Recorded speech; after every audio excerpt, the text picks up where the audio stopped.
This is a long overdue video. Um, Basically, I have been practicing with the longsword for a fairly long time now, and one of the things I've been really trying out the most is cutting.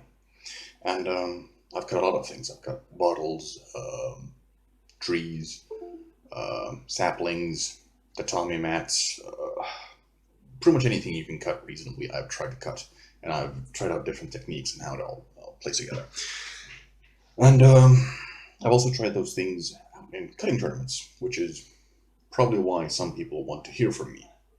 They've at least said such to me in real life when we've met.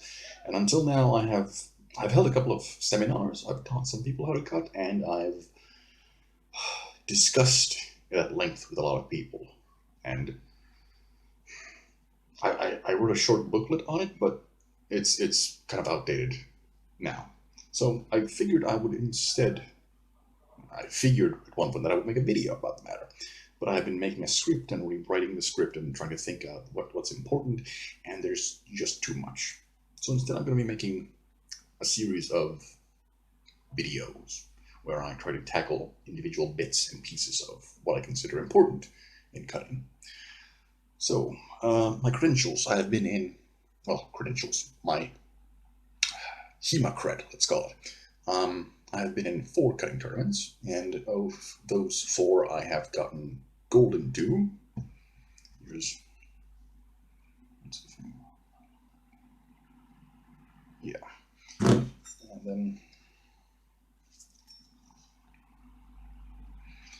then I have gotten silver from another one. Those are kind of whatever. I'll probably be splicing in footage of those tournaments for reference when I'm talking about specific points, but I don't consider those to be really important. The most important, really, tournament that I went to in terms of cutting was the first one I went to, where I did not get a medal. I flunked out in the first round. There was 3 rounds, a qualifier, well, 3 rounds anyhow, and I flunked out in the first. And that was really a shocker, because I thought I was a decent cutter at that point. I had brought my own sword. Well, it's a long story. I'm not going to rehash it. Anyhow, the shock from that time really made me start thinking about what goes into cutting. So I tried to analyze it as thoroughly as possible. And at that point, there weren't really any good videos or books on the matter. This was 2016, I think, or something like that. Which at that point I hadn't found anything. So I really had to start to analyze why certain things worked and why certain things didn't work. And that helped me get quite a bit into cutting further. Okay, I've rambled now on. There are, in my opinion, when you start cutting, this is mostly going to be from the point of view of longsword, but a lot of it applies to one-handed swords and axes, and anything with a blade, really. Knives, too, because I've tried to go down to as basic and fundamental a level as possible. But mostly, my experience is with longsword, so I'll be using a longsword prop. I'll be taking one now.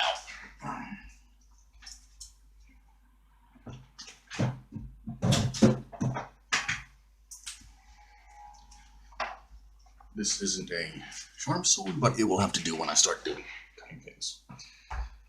It's a windless dull sword, but it's a fun weapon to play around with. So, the fundamentally 3 most important things that go into any cut really, are, in no order of specific importance, speed, power, and edge alignments. I say edge alignments as in, well, I'll get to that at some point. Speed and power are actually quite related, because speed and power are how I first conceptualize what it goes into the cut. Really, as far as I'm able to narrow it down, it's a matter of kinetic energy and momentum. This is one of those parts where I start looking into other things to understand why things would work the way they did. And in ballistics, impact ballistics, as to say, with weapons, when you are trying to figure out how bullets behave the moment they impact on something. There are pretty clearly defined rules for what causes what to happen. So, when I talk about speed, that is kinetic energy. If you look at the formula for kinetic energy, how it's derived, it's half times mass times velocity squared. Then you compare that to momentum, and momentum is mass times velocity. Pretty simple. The difference there is that kinetic energy defines what a bullet can penetrate into, the surface of which, whereas the momentum defines what a bullet can go through. So there's this great American Army video, I think it's from the 50s or something, it's black and white, where they test out a bow. It's some kind of propaganda, teaching, education film about the how useful a bow could be on the battlefield, and they have this target, a box full of sand, like this thick and this wide, and they put different paper targets inside there. And then they have a pistol, they have a rifle, and then they have a bow. And they shoot with the pistol, and the front is dented, of course, but the bullet doesn't go too deep. But then you have the rifle, and the bullet goes much deeper. And then you have the arrow, which is going noticeably much slower, but it penetrates the whole way through. Now, partly that is because it has a sharp tip, so it cuts its way through. But it's also because of momentum. The arrow is much heavier, so even though it's much slower, and its kinetic energy is much lesser, it will still go through because it's greater momentum. So, speed and power. How does this relate to cutting? Well, depending on what you're cutting, you have to judge how much speed and power you need. Let's say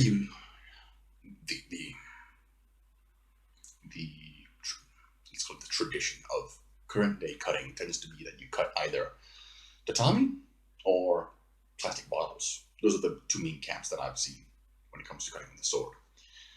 And these two things are very far removed from one another because the kinetic energy and the momentum requirements of each of those targets are very different.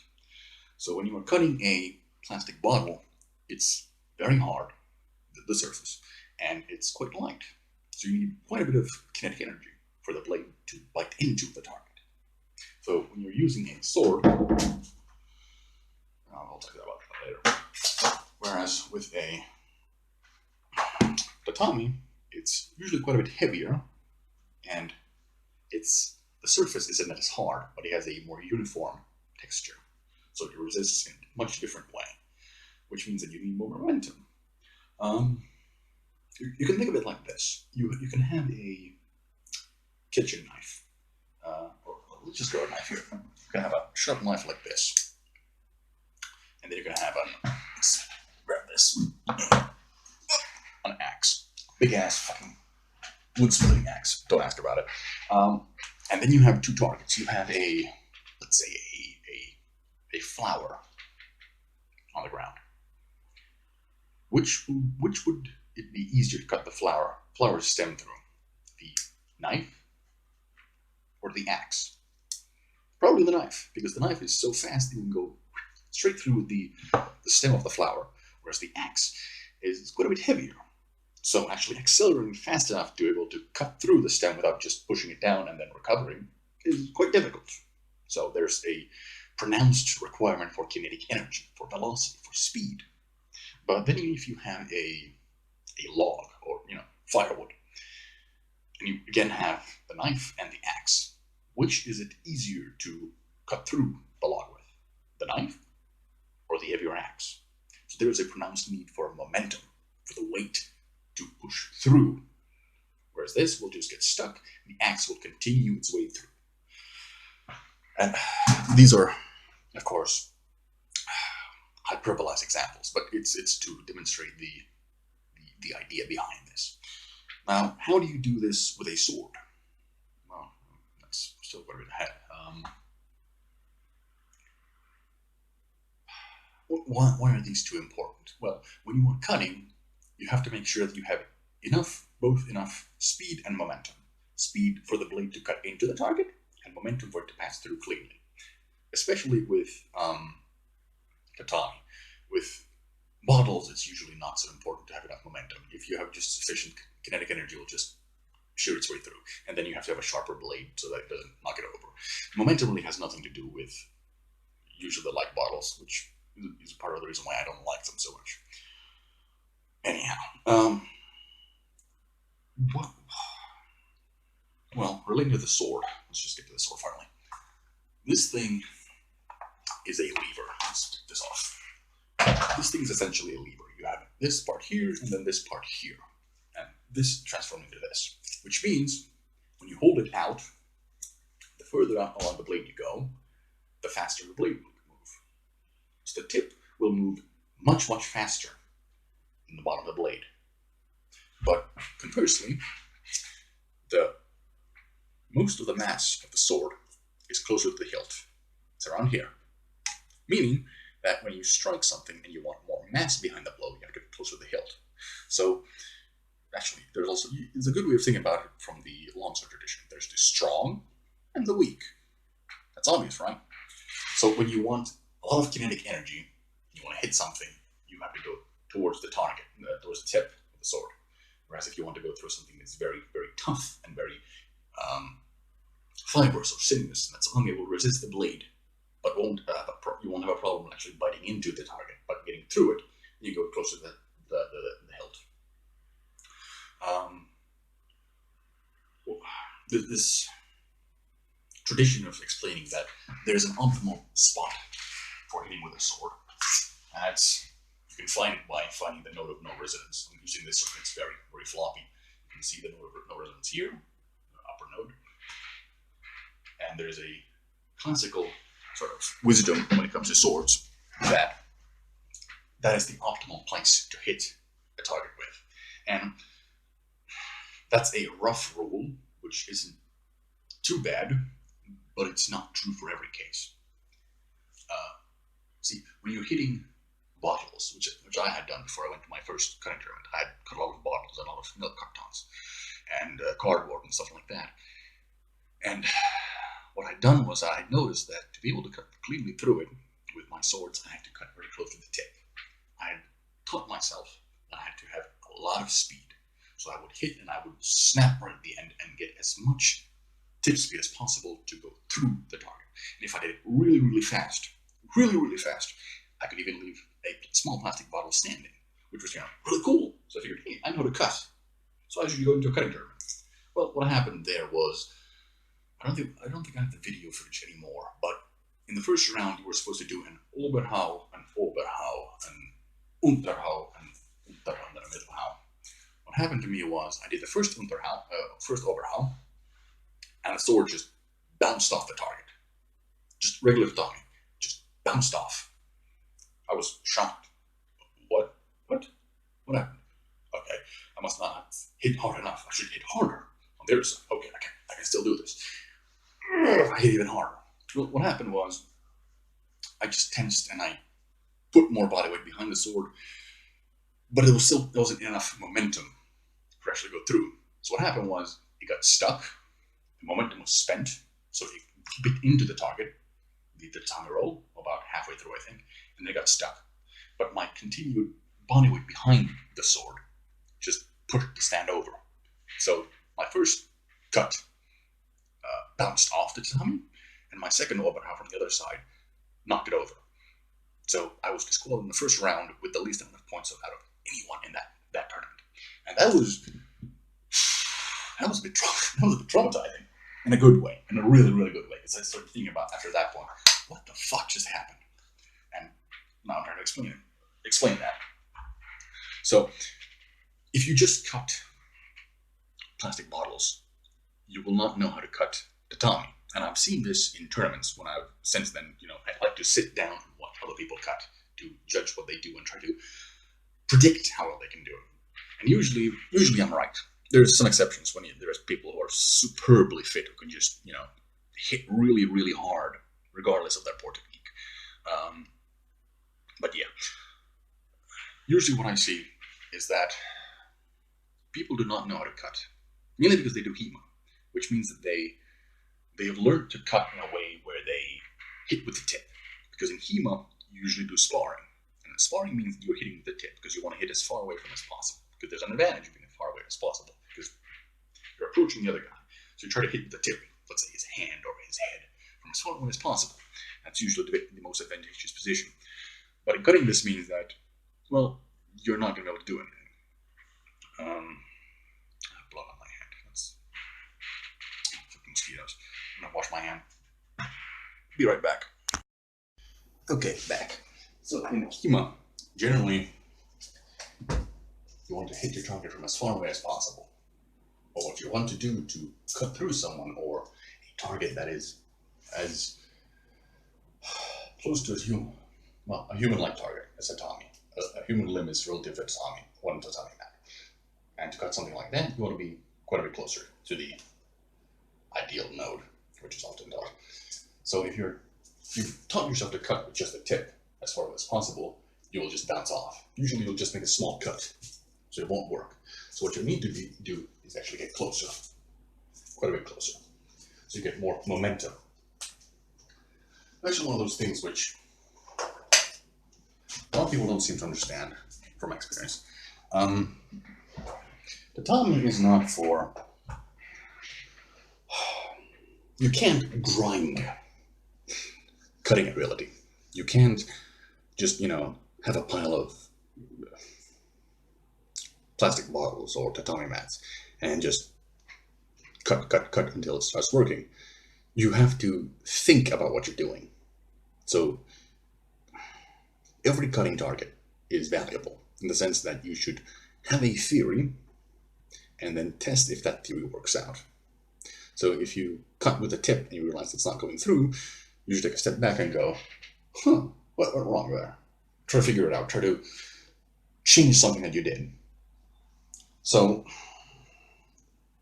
what I usually see when people don't succeed in their first cut in tournaments and they have the second shot and they still have a shot, is that they just try to hit harder, which usually leads to what happened to me, which is that the stand is knocked over, usually from either the same thing that happened to me, that the sword gets stuck halfway through and they push it, or then their edge alignment suffers and the blade just gets like a baseball bat, essentially. Where was I? I'm lost. Speed and power. Additionally, because it is the strong and the weak of the blade, it's not just the point of balance, which means that there's most mass behind this point. There's also the fact that it's a lever, like I mentioned. So if you are closer to the equal of your lever, the stronger the lever is. So basically, like in a battle, you can push other guys' weak to the side with your strong, or you can push your strong side, your weak side with his strong. When you are in a cut and you are cutting, the closer you are to the cross usually means that the stronger you are behind the sword, meaning that you can sort of add into that. That's usually not something people just getting into cutting should worry about. I'll get to that too. Probably another video, how people should practice cutting. It's a huge topic, really. Let's just move on. Then the final thing, edge alignment, or rather edge alignments. I have found two. I suspect there are at least three important ones, but one is sort of on off, and then there's, well, two are kind of on off. One is really important, but I suspect there are more because a lot of older Japanese sources talk about multiple haseji, which is a bit confusing for me if I haven't found any references, so it's whatever.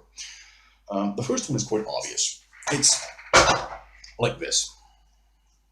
So if you have it a little bit to the side, it will usually cut like that, and it goes in the tatami. It's like a rudder going through water. It'll, exaggerate the way it's going. So if it's like this, it'll go that way. If it's going like this, it'll go this way. And if it's really bad like this, it'll just bounce off. So you want to have a good edge alignment. That's obvious. What I call the secondary edge alignment is actually quite interesting. It's not like this, but rather like this. See, originally, when I started cutting, as I mentioned, I thought about tip speed being the most important thing. So what I would try to do would be to accelerate the tip as much as possible on the moment of impact. So I would, let's say I was, well, let's say I'm like this. So I want to flick at the end here to get as much tip velocity as possible. Same way that in HEMA sparring, you want to hit with the tip to accelerate the tip at the end. The problem with that is, on the moment of impact, the blade is probably about 90 degrees, which means that it's not really all that good. Really, you're not cutting, you're chopping. The same way an axe chops, you're just chopping into it. What you kind of want instead is it to be more towards this. The closer you are to 90 degrees, I call this 90 degrees, so let's call this 0 degrees. Yeah. So the closer to 0 degrees, the more the blade is allowed to cut like this, which allows it to slice into the target. I noticed this in, I think it was mine, 2017, or was it 2008? I can't remember. I'll put some footage here.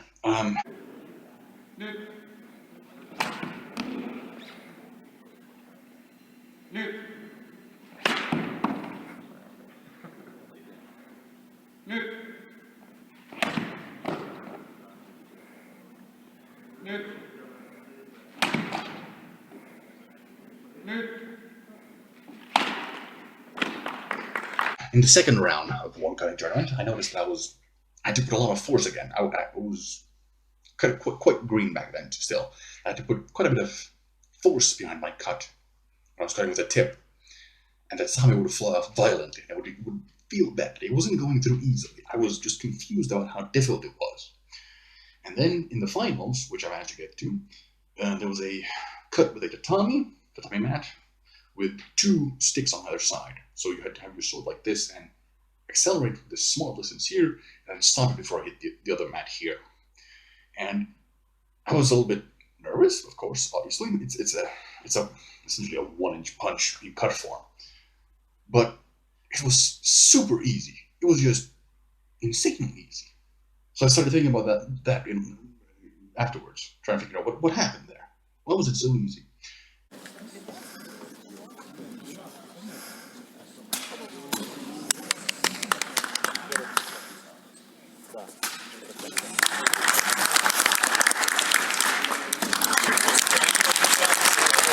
And what I figured out was I was using a different edge alignment, secondary edge alignment, cutting like this rather than like this. So allowing the blade to slice through the fibrous material at the time. This is also something that's important, where it's important to make a distinction between targets. If you have a plastic bottle, it doesn't really matter your edge alignment because it's not fibrous. So it just, just has to be sharp enough to cut through. But if you're cutting something with fibers, like let's say tatami mats, bread, wood, human flesh, bone to an extent, you really have to have, not have to have, but the more slice you have in the cut, the easier it becomes. You can test this out by, buying bread or, let's say, meat, and you have a sharp knife, and then you just press it down. You try to just push it down like this, and see how well it cuts. And then take a little bit of space, like this, and then make the same motion, about the same amount of force, and push. There should be a difference. And this difference, this slicing difference, is magnified the faster the sword goes. So you don't need very much draw cut into the attack for it to make a big, huge difference, because it's moving very, very fast. So that small extra motion, that small cut, is magnified into massive extents. For this reason, you can actually do draw cuts quite easily with a long sword, a straight sword. You just have to have the right technique and the right edge alignments. There's a third, which I consider important with that. I'll get to that some other time. But anyhow, where was I? Yeah, secondary edge alignment. First is like this, second is like this. It's actually quite a bit challenging to it requires actually footwork and positioning to do the secondary edge alignment rather than, the thing about the edge alignment is you don't do it with your hand, like the secondary edge alignment. You don't do it with your hands. You don't like pull like this. That's not how it works. You do it with your feet and you're turning off your body. Actually, I should get in that too. Missed about the first part. Around the video. Actually, let's just move on to the next part. How do you do these things? That should be a good topic for getting back. For speed and power, I've already mentioned that the sword is a lever with a strong and a weak. So the closer you get to the tip and the weak, the faster the blade goes. The closer you get to the hilt, the stronger and heavier the sword gets. So momentum, less momentum, less momentum, less momentum. Lots of kinetic energy at the tip, less. So you have to find this is a sort of scale, a sensor. You have to decide before the cut how much kinetic energy momentum you want. It can be a bit of a delicate thing, but if you have the right training and you're not cutting anything too crazy, it should be pretty easy. Tatami is not difficult to cut. It's not difficult to cut at all. If you have difficulty cutting it, you should think about what I explained here. If your sword is bouncing off, you're probably getting too much close to the tip. So you want to get closer down here to get more momentum, so it pushes through the target. Or edge alignment, either or. If your sword is failing to bite into the target, you probably have too much. You don't have enough kinetic energy, which means you should probably go towards the tip more, or just work on hitting faster, harder and faster. That's for the sword. As for you personally, speed comes from the hands. So if you want to train being able to cut faster, get more speed into your cut, train your hands. Do flow drills, do cuts in the air. Really, you should be doing cuts every day, flow drills every day. These train your speed superbly. For power, do not use your hands. You should use your body. And that's quite a topic on its own too. I'll probably split that down in the video. It's going to get pretty long. No, I'll just explain here, not while I'm on the subject. Like I explained, speed comes from the hands. So if you want to cut fast, train your hands, do flow drills, do cutting through the air. That also trains your edge alignment. You can hear the sound when you're cutting with the right edge alignment. So train that. If you can't hear the sound, you should check first. Check first by just standing like this so you can see the edge alignment and cutting an ancient strike from above. So you hear the sound. Okay, you should hear that sound when you cut right. And practice your basic cuts. Basically, any cut that's supposed to hit tatami, cut through tatami, should have that sound. That's like the basic requirement. Okay, now you have, let's assume you have that. You train that enough. Like, let's say you do 50 cuts every day. That should be enough. Okay. How do you get power into your cut then? Well, like I mentioned, body. Basically, if you think about your entire body as a tool for generating speed and power, your hands are fast, and your body is massive. The amount of mass in your entire body completely dwarfs the amount of mass in your hands and just the sword. So if you want more power, you should turn your body. I'm turning my hip here, you can't really see. Let's see, let's put this here.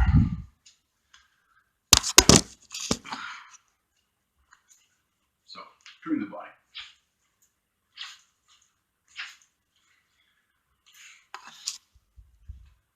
Actually, yeah. One thing I see also people do when they want to, inexperienced people, when they want to generate more power, is that they try to get on top of the balls of their feet and drop down, like so. That does not work. It just doesn't work. I've tried it, doesn't work. What you should do is raise the front foot. You want to train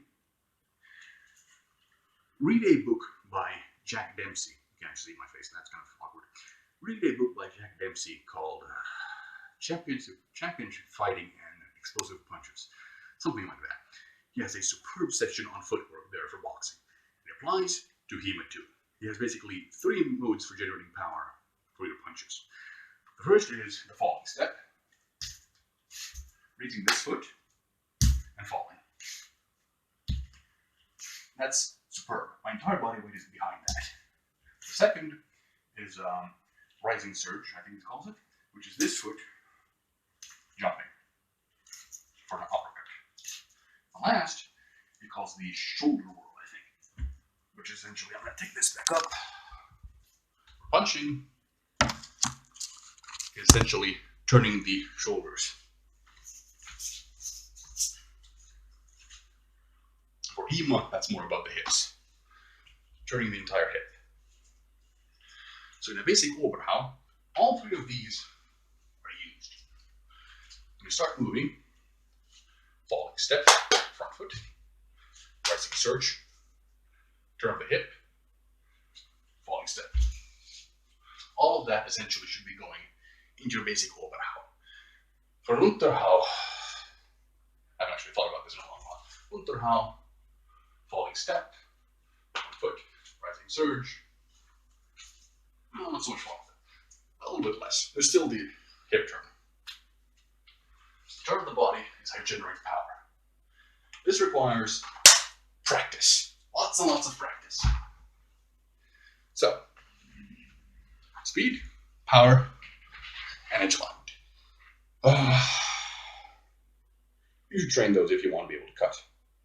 And generally against the air. Like I tried to explain. You can't grind your cutting ability. You have to think about it. The closest thing to grinding you can do is flow drills, which are superb. I have a couple I would recommend.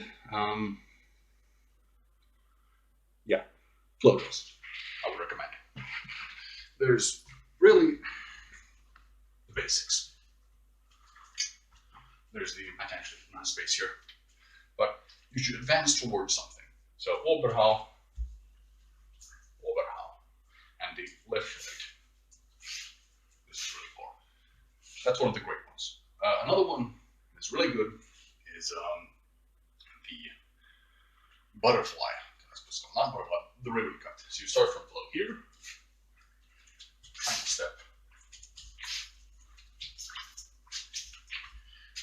That trains all the big muscles necessary in a cut stationarily. Also trains you to turn in place with a really good. Flow drills are just great. Also, actually, there's a reason why I teach people to do flow drills rather than cutting actually like targets.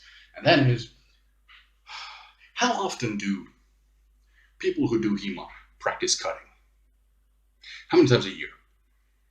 Once, twice, maybe thrice? How much does it cost to buy tatami, to practice cutting? A bit. How much effort and time and effort does it take to prepare and gather all the ingredients and stuff and the people to do practice cutting? Quite a bit. So the amount of time that you'll be able to practice cutting is quite limited. So rather, in my opinion, what you should do is learn to cut the way that you do flow drills and do cutting in HEMA. I watched one of the streams that they had for one of the cutting tournaments, and I remember distinctly that they commented that I was one of the only people who cut with a step. And I consider that, because I generate power that way, to be one of the most distinct advantages I had with my opponents. I had one opponent, he's cool, a superb fencer. He blows me out of the water and everything else. I think he might be a better cutter under peak conditions. The problem is he trains really hard. He's in superb physical condition, but he's the kind of guy who does everything. So by the time he gets to the final rounds, he's exhausted, just because he's operating at peak fucking condition for a whole day. He can't help it. He'll just be exhausted. So his cutting, which is superb early on, starts to suffer from what I observed, or in the past years. I haven't seen him in a long while. I haven't seen him cutting in recent years. Because by that point, he's not able to use the same amount of force he's able to normally when he practice cuts in the tournament, because he's done so much everything else. Whereas, because I'm not trying to generate power with my hands or my upper body, but rather just by moving my whole body, I don't have to put nearly as much effort into seeing cuts as someone like him does. So I think that was the large advantage I had, because we had cuts like 2 tatamis and cut through both. I think he managed to do all of those. I managed to do all of those. Then we had a fat man, a double roll, futamaki. So 2 tatami rolls roll into one, big one. And I think he had trouble with that. I think I was the only one who managed to cut through it with one cut. And I can't remember. The 2 sticks and 1 in the middle. I think I was the only one who managed to cut there the whole way through. So when it comes to like power generation, because I'm using my feet and no one else appears to be using their feet to actually take steps with the cut, I have a huge, huge advantage.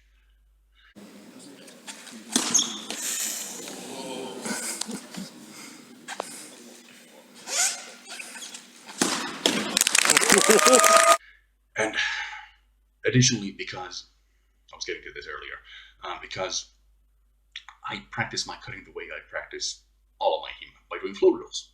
I do the same cut. I don't make a distinction between, let's say, here's a cutting tatami target. I don't practice cutting like, okay, I need to cut. No, I practice my cutting the same way I do everything else. Just flow drills. If I have to cut this thing, you can't see me. If I have to cut something, I do it the same way I do everything else. I just do flow drills. And when my sword goes to the target, I'm not surprised. I don't even really feel the target, because I've done the flow drill 1,000 times, and the blade always goes through. So why wouldn't it go through now? So by practicing my cutting with flow drills every day, I get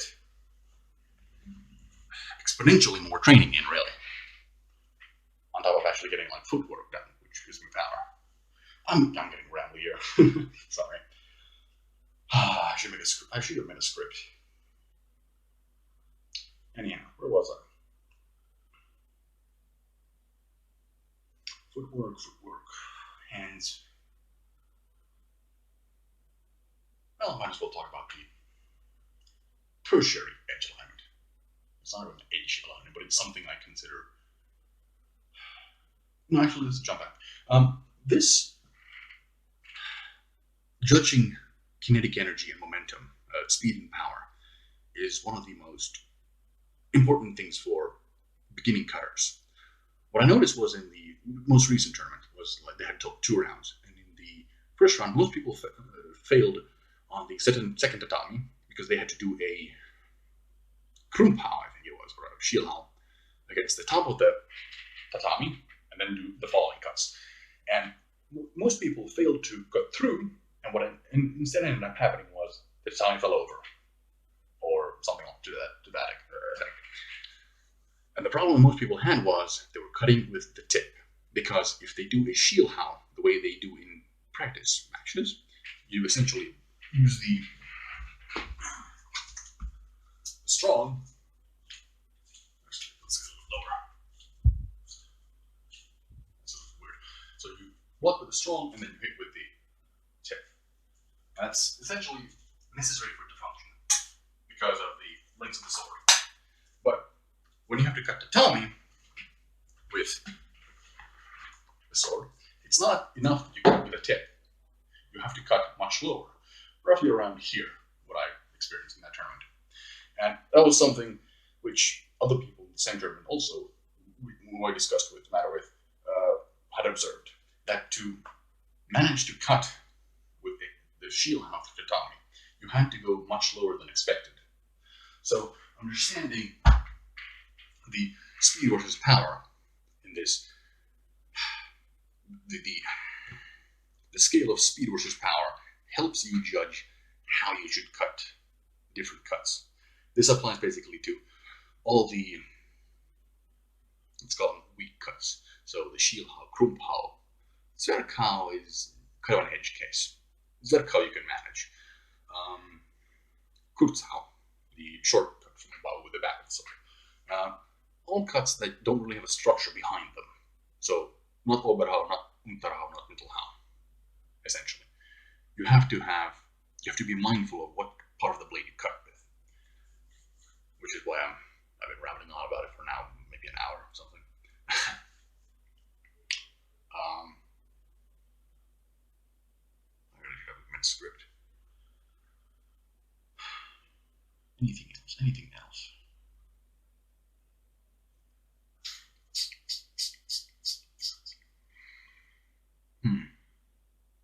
Well, moving on from there, I guess there's a sort of perversion in cutting. This is something I do have citations for. Cutting as we know it in modern HEMA is something essentially adopted from different sources. Partly from Americans who do backyard cutting, essentially plastic bottles, and then from Japan with tatami, who do it with their katanas. And the thing is, neither of those contexts really reflect what HEMA is about. See, when you're just cutting for the sake of cutting, it doesn't really matter how you do it. So plastic bottles are fucking fine, whatever, doesn't really matter. And for tatami, there's the problem that the kata used to cut the tatami are very specific. The different parts of the tatami mat with the rolls, there's like, tatami mat has several strings around it, and the top represents the head, middle, the chest, the hands, and the body. So when you're doing different cuts against the tatami mat, you're not just hitting it with a katana, you are doing a specific technique in a specific context, in a specific distance, with specific intent. So the way they practice it is at the very highest level of their usual arts. So the cuts that they use aren't just, a cut. They're very specifically thought out and considered and analyzed, which we do not really do in HEMA. For example, when you think about you're seated and you rise up and do this cut, they do it usually to the throat, as I remember it. And then they continue from there with a two-handed cut to the chest. So it has a very specific context. So when they cut with a katana,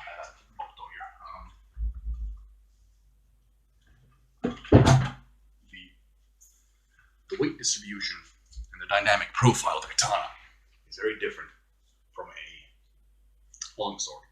You can cut much better with a tip than you can with a longsword's tip, because it doesn't have a pommel and the weight is much more forward. It's essentially a short cleaver, you could call it. And that is the monochi.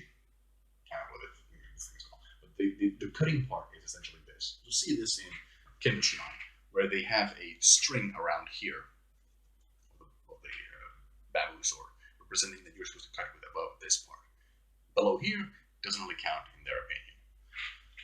So when they cut with the tip from a specific range and do a specific cut and then continue from there, the kata is replicated against a tatami the way it would be used against a person. When we cut with a longsword against tatami, that's not really the case. We just cut. We don't really think about the specific distance and specific context and the angles and everything, all that. We just cut for the sake of cutting, like the Americans do with their pet bottles. Meaning that, how I explained that the Shielhau and the Krumpau are kind of done with the tip, because you are binding their sword, and you are pushing them aside, and then hitting them with the tip from there.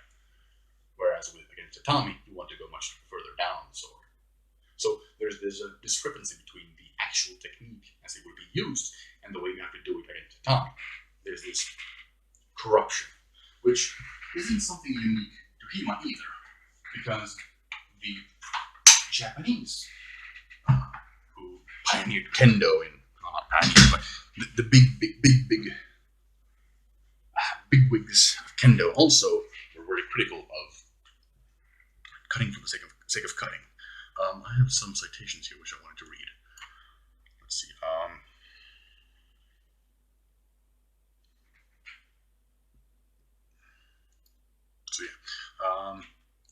Takeno Sasaburo and Nakayama Hakudo, or practitioners of older styles of Japanese swordsmanship, and were also the ones who defined modern kendo in Japan as it exists today. And neither of them was very positive about tameshige, so cutting tatami. I have some random quotes here, and I'll be reading them out loud. Cutting rolled up straw mats is just like a silly game for children. It is of no importance. That's pretty critical. Many people totally ignore the preservation of correct sword methodology and technique and merely cut things. As a result, tameshigiri has unfortunately come to be thought of as an independent practice.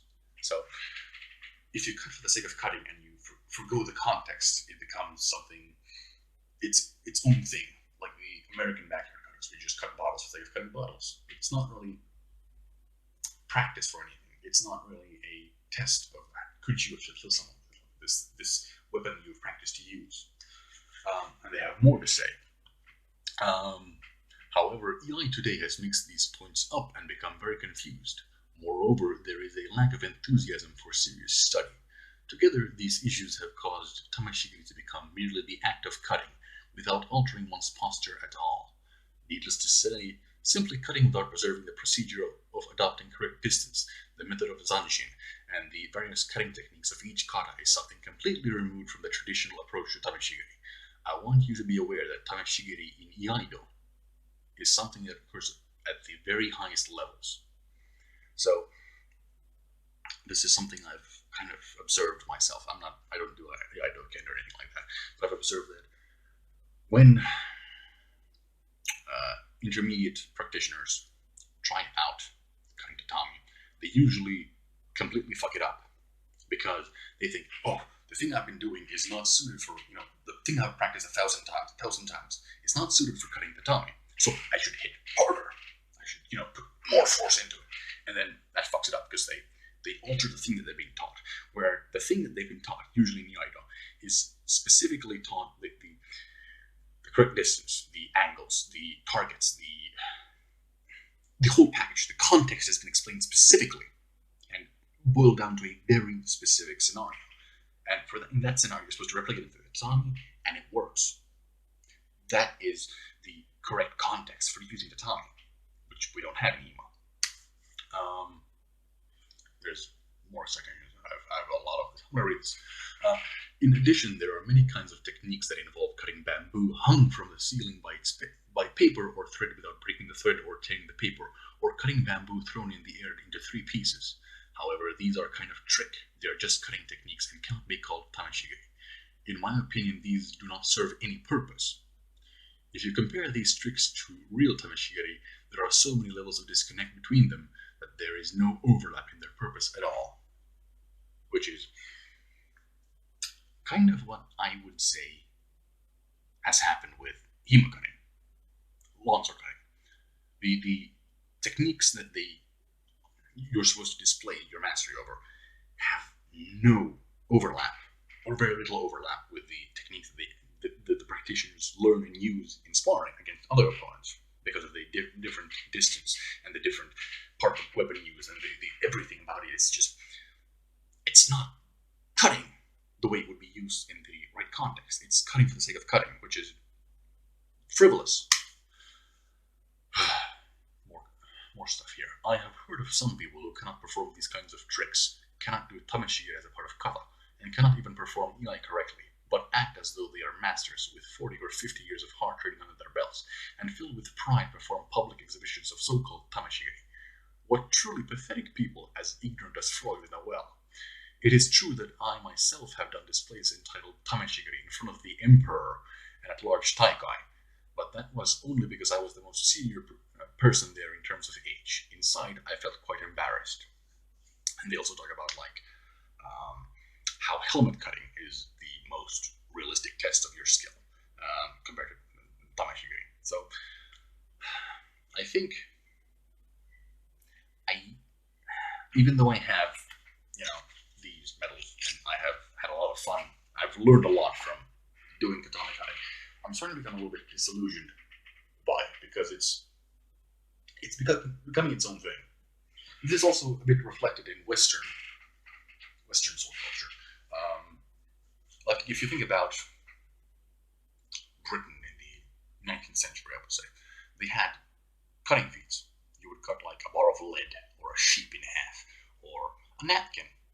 But for those things, you didn't actually use your normal sword. You had specific swords. So if you needed a feat of strength, cutting a lead bar, a thick lead bar, or a sheep in two, you didn't actually use your normal saber. You had a lead cutter or a heavier sword, which was, had more momentum, more mass, so it would cut through the target. And if you were cutting something like a napkin, actually a napkin, you had a napkin sword, which was a very light, very sharp sword, in my understanding. I think they also cut like copper pipes or stuff like that. It becomes just tricks for the sake of tricks. So I think HEMA cutting needs to become more realistic. I don't know exactly how that would be done, but I think it needs to incorporate sort of something like kata. Actually, something like devices, which are specific movement sets that have to be performed and have to be thought out to be realistic. So the topmost part of the tatami represents the head, and there's the neck, and then there's the hands and the body, and they're like specific targets on that tatami. So if you think about the way you use longsword, there's this way I've been taught is when you approach someone, we actually use the chair because it's the correct height. When you attack someone, you don't actually on the first hit them. I'm going to reach out the camera. You actually hit them. You instead attack a little bit too short, about half an L. So the distance where he can't quite reach you and you can't quite reach him. You could probably hit his hand, you can exchange hand hits. But from here, you want to see what he does. Does he react? Does he try to hit you? Or is he just frozen in place?